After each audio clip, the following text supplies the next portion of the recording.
हो, हे भगवान, आज तो कितनी जोर की धूप हो रही है। काम करने की बिल्कुल भी हिम्मत नहीं हो रही। अरे रमेश भैया, जरा पानी वानी तो पी लो, फिर काम कर लेना। जरा देखो तो कितनी जोर की धूप हो रही है। हाँ हाँ भैया, आप एकदम उचित कह रहे हैं। मैं जरा आराम कर लेता हूँ, फिर काम करूँगा।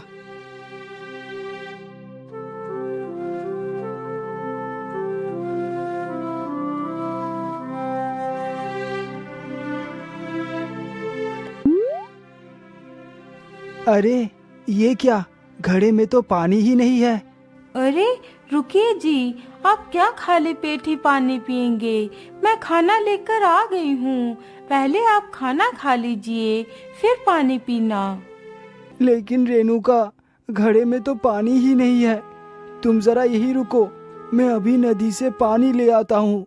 इतना बोलकर रमेश घड़े को उठाकर नदी की ओर चल देता है।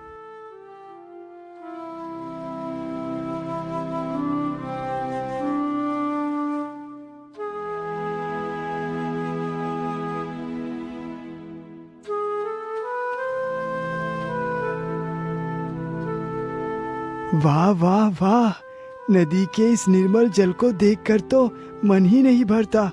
चलो, मैं जल्दी से पानी भर लेता हूँ।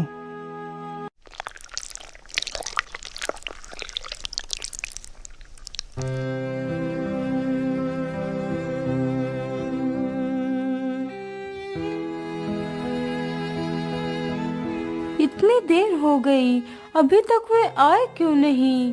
बेचारे इतनी कड़कती धूप में भी काम कर रहे हैं। अरे क्या हुआ रेणुका, तुम कहाँ खोई हुई हो?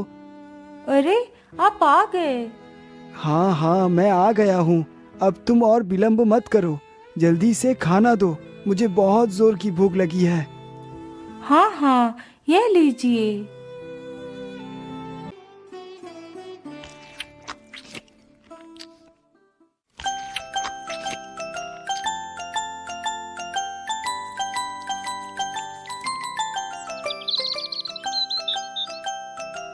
वाह वाह रेणुका, तुम्हारे हाथ में तो जैसे कोई जादू है। तुम्हारे हाथों का खाना खाकर तो मेरा मन प्रसन्न हो जाता है। अरे क्या हुआ रेणुका, तुम इतनी उदास क्यों बैठी हो? कहीं नहीं जी, मैं आपके बारे में ही सोच रही थी। मेरे बारे में? लेकिन तुम मेरे बारे में सोच क्या रही हो? अजी, आप इतनी मेहनत करते हैं, चाहे धूप हो या बरसात, आप हमेशा खेत में ही परिश्रम करते रहते हैं। इस प्रकार आपका शरीर तो कितना कमजोर हो चुका है। लेकिन भाग्यवान, यही तो मेरा कार्य है। इसके अलावा और मैं कर भी क्या सकता हूँ? यदि अनाज नहीं उगाऊंगा तो हम खाएंगे क्या? अरे आप ये क्यों भूलते हैं कि जो खेत में कभी काम नहीं करते हैं तो उन्हें खाने को कैसे मिल जाता है? मैं कुछ समझा नहीं भाग्यवान, तुम कहना क्या चाहती हो? मैं यही कहना चाहती हूँ कि आप तो दिन रात खेत में काम करते रहते हैं और आपके बड़े भाई दिन भर इधर उधर घूमते रहते हैं। क्या कभी वे खेत में काम नहीं कर सकते? अरे भाग्यवान, भैया दिन भर घूमते नहीं है। वो सबका फैसला करते हैं, क्योंकि वो मुखियागिरी करते हैं। और वो भी तो जो कमा कर लाते हैं उसे घर के कार्य में ही लगा देते हैं। जानती हूँ, लेकिन क्या आप मुखियागिरी नहीं कर सकते? आप मुखियागिरी करो और बड़े भैया खेतों में काम करेंगे। अरे नहीं नहीं भाग्यवान, भला मैं मुखियागिरी कैसे कर पाऊंगा? मुझे तो कुछ भी पता नहीं। अरे आप भी ना, यदि पता नहीं है तो पता भी हो जाएगा। नहीं नहीं रेणुका, ये कार्य मेरे बस का नहीं है। अरे मुखिया बनना इतना कठिन भी नहीं है, बस एक लाठी और सिर पर पगड़ी बांध लो, बन जाओ मुखिया जी। अरे तुम इस कार्य को जितना आसान समझ रही हो उतना आसान नहीं है ये। नहीं जी, मैं आपकी कोई बात नहीं सुनूंगी। कल से आप मुखियागिरी ही करोगे बस। अच्छा ठीक है भाग्यवान, मैं भैया से इसके बारे में बात करूंगा।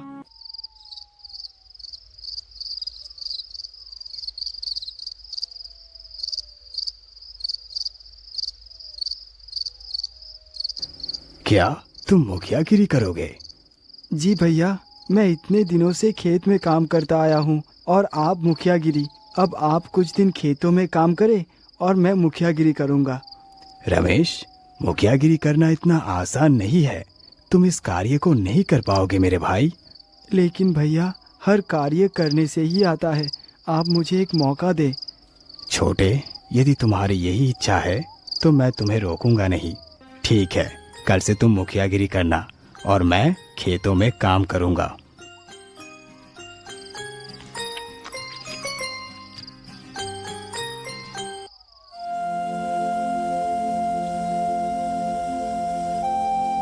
अगली सुबह होते ही रमेश बन ठनकर हाथ में एक लाठी लेकर नगर की ओर निकल पड़ता है। अरे वाह, मुखिया बनना तो कितना आसान और आरामदायक है। बस दिन भर इधर उधर घूमते रहो। रमेश चलते चलते एक गांव में पहुंचता है। अरे ओ भाई, तुम कौन हो? तुम तो मुझे कुछ जाने पहचाने से लग रहे हो। अरे, ये कैसी औरत है जो मुझे जाना पहचाना बता रही है, जबकि मैं तो पहली बार इस नगर में आया हूँ। अरे क्या हुआ? तुम कहाँ खो गए? आखिर तुम कौन हो? मैं बसंत नगर का मुखिया रमेश हूँ। ओह अच्छा, तो तुम मुखिया जी हो, परंतु तुम तो कहीं से भी मुखिया नहीं लग रहे हो। अरे नहीं नहीं, मैं सत्य कह रहा हूँ। मैं एक मुखिया ही हूँ। अच्छा, यदि तुम एक मुखिया हो तो क्या तुम मेरे 2 सवालों का जवाब दे सकते हो? हाँ हाँ, मैं तुम्हें जवाब तो दे सकता हूँ, लेकिन बदले में मुझे कीमत क्या मिलेगी? ठीक है, बदले में मैं तुम्हें ढेर सारा धन दूंगी, लेकिन याद रहे, यदि मेरे सवाल का जवाब नहीं दे पाए तो मैं तुम्हारे सिर पर 5 जूते मारूंगी। मंजूर है? क्या? 5 जूते? ये कैसी शर्त है? क्यों मुखिया जी, निकल गई सारी मुखियागिरी? अरे नहीं नहीं, मैं तुम्हारी शर्त से बिल्कुल भी नहीं घबराया। मुझे तुम्हारी शर्त मंजूर है। पूछो, तुम क्या पूछना चाहती हो? मुखिया जी, आप मुझे एक बात सुनाओ अल्ले पार की और एक बात सुनाओ पल्ले पार की, और यदि नहीं सुना पाए तो 5 जूते खाओ। अरे बाप रे बाप, ये कैसा सवाल है? मैंने आज तक ऐसा सवाल कहीं नहीं सुना। अरे क्या हुआ मुखिया जी, आप कहाँ खो गए? कहीं नहीं, लेकिन ये कैसा सवाल है? मुखिया जी, यही सवाल है। आपको मेरी शर्त तो भली भांति याद ही होगी। हाँ हाँ, याद है तुम्हारी शर्त, लेकिन जरा रुको, मैं तुम्हारे सवाल का जवाब ढूंढ लूं। अरे बाप रे बाप, आज कहाँ आकर फंस गया। अच्छा खासा खेतों में काम करता था, स्त्री के चक्कर में पड़कर आज जूते खाने की नौबत आ गई है। क्या भैया की मुखियागिरी जूते भी खिलाती है? क्या हुआ मुखिया जी, लगता है अब आपको जूते खाने ही पड़ेंगे। हाँ हाँ, लगता तो मुझे भी कुछ ऐसा ही है। आइए देवी, मेरा सर हाजिर है, अपनी शर्त को पूरा करो। इतना सुनते ही वह महिला एक जूता उठाती है और खींच खींच कर 5 जूते रमेश के सिर पर मारती है।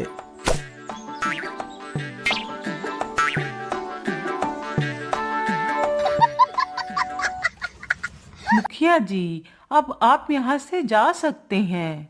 हाँ हाँ, जाता हूँ देवी, जाता हूँ। बड़ा आया मुखिया बनने। आजकल कोई भी पगड़ी बांध हाथ में लाठी लेकर मुखिया बन जाता है। अब तो यह मुखिया दोबारा लौटकर नहीं आएगा। भैया, ये लीजिए अपनी लाठी और पगड़ी, मुझे नहीं करनी मुखियागिरी। लेकिन रमेश, हुआ क्या? मुखियागिरी तो तुम खुद करने गए थे।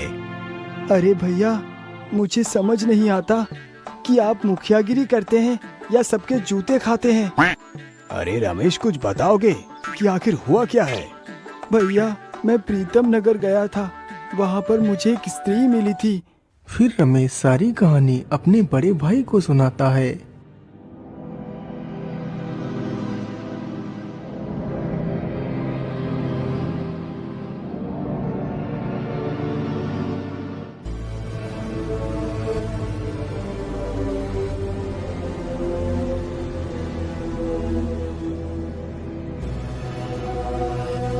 भैया, आप अपनी मुखियागिरी खुद करें। मैं रोज रोज जूते नहीं खा पाऊंगा, मैं तो खेत में ही ठीक था। इतना बोलकर रमेश फिर से खेतों की तरफ चला जाता है। आखिर मेरे भाई को उसने मारा क्यों? मैं इसका बदला अवश्य लूंगा।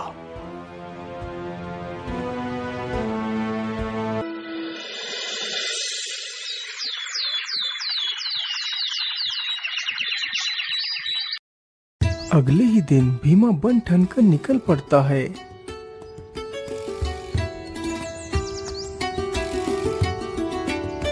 वह चलते चलते जल्दी ही उसी नगर में पहुंच जाता है और उसी घर के पास से गुजरता है।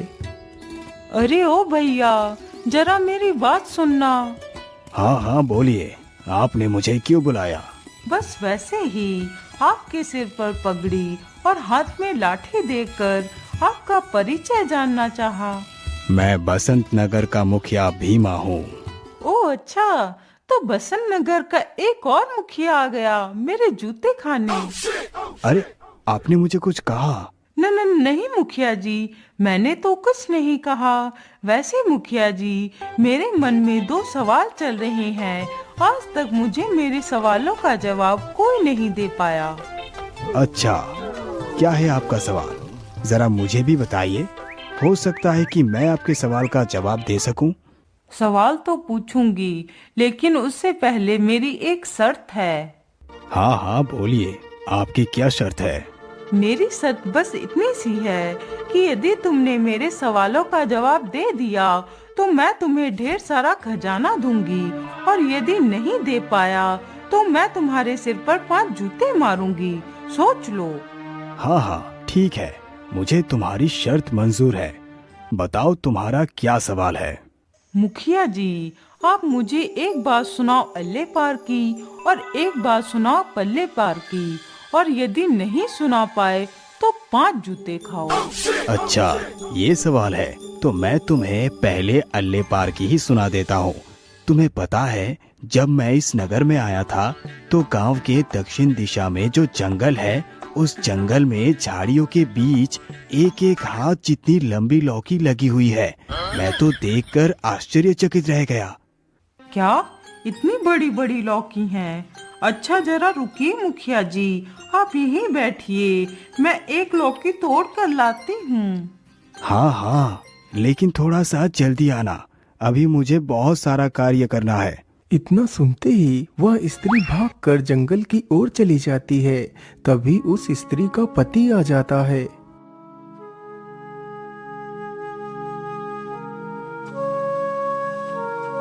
अरे मुखिया जी, आप हमारे घर में?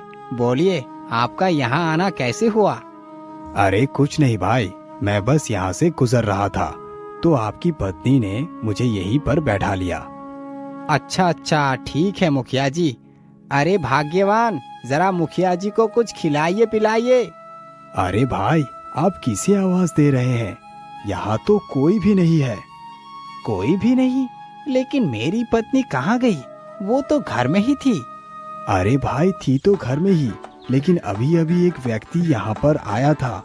उसने आपकी पत्नी की तरफ कुछ इशारा किया तो तुम्हारी पत्नी उसके पीछे पीछे दक्षिणी जंगल की ओर चली गई। अरे मुखिया जी, आप ये कैसी बातें कर रहे हैं? हाँ हाँ भाई, मैं एकदम सत्य कह रहा हूँ। यदि तुम्हें मुझ पर यकीन नहीं तो गांव के दक्षिण दिशा में जो जंगल है वहीं जाकर देख लीजिए।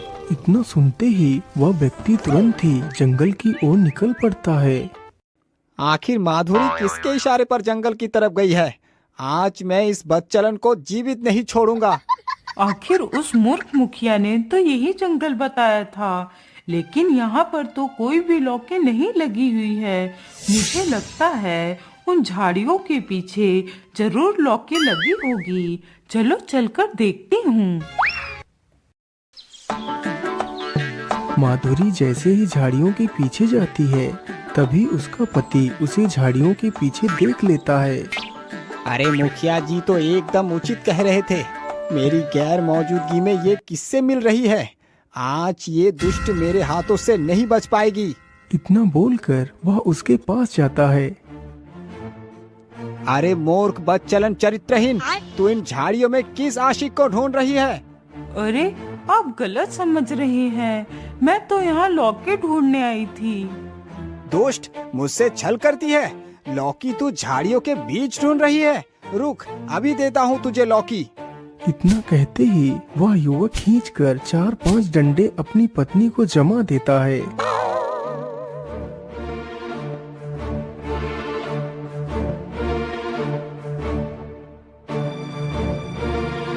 अरे रुकिए भाई, आप कौन हैं और इस प्रकार घर के अंदर क्यों घुसे चले जा रहे हैं?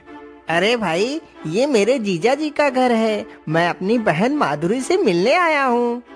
अच्छा, तो ये उस दुष्ट औरत का भाई है। अरे क्या हुआ भाई, आप कहाँ खो गए? कहीं नहीं भाई, बड़ा ही बुरा हुआ तुम्हारे जीजा जी के साथ। बुरा?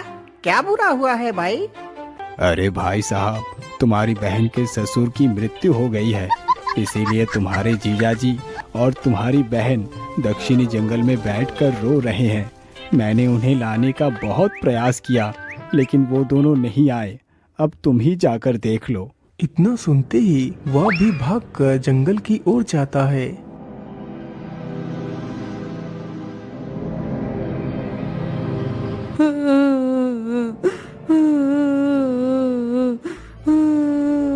अरे जीजा जी, आप दुखी ना हो, यह तो प्रकृति का नियम है। अरे बहन, तुम भी मत रो। जो कुछ हुआ उसका मुझे भी बहुत दुख है। अरे बेवकूफ, ये कैसा प्रकृति का नियम है कि तेरी बहन यहाँ अपने आशिक को ढूंढ रही है और मुझसे बेवफाई कर रही है और तू उसे प्रकृति का नियम बता रहा है? लेकिन जीजा जी, मेरी बहन किसी मृतक के लिए आंसू बहाकर बेवफाई कैसे कर सकती है? क्या मृतक? अरे मूर्ख, यहाँ पर मृतक कौन है?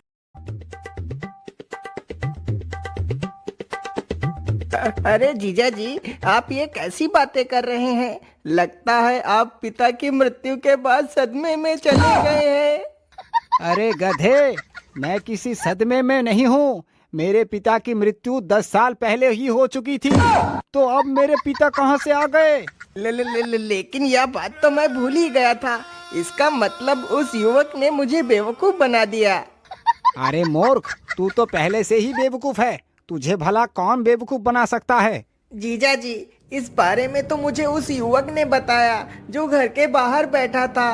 अरे उस मुखिया ने तो मुझे भी बताया था कि इस जंगल में बड़े बड़े लौकी लगी हुई हैं, तभी मैं इस जंगल में आई थी।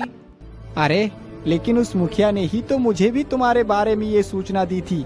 इसका मतलब उस मुखिया ने ही हम सबको बेवकूफ बनाया है। मुखिया जी, आपने हमारे साथ ऐसा क्यों किया? अरे भाई क्षमा करना, लेकिन इसकी शुरुआत आपकी पत्नी ने ही की थी। फिर मुखिया सारी कहानी उस युवक को सुनाता है। क्यों माधुरी, तुम्हारे अल्ले पार और पल्ले पार के प्रश्न का उत्तर मिल गया ना? मुझे क्षमा कर दीजिए मुखिया जी, मुझसे बहुत बड़ी भूल हो गई। कोई बात नहीं, मैंने तुम्हें क्षमा किया, लेकिन भविष्य में कभी भी किसी का परिहास ना उड़ाना।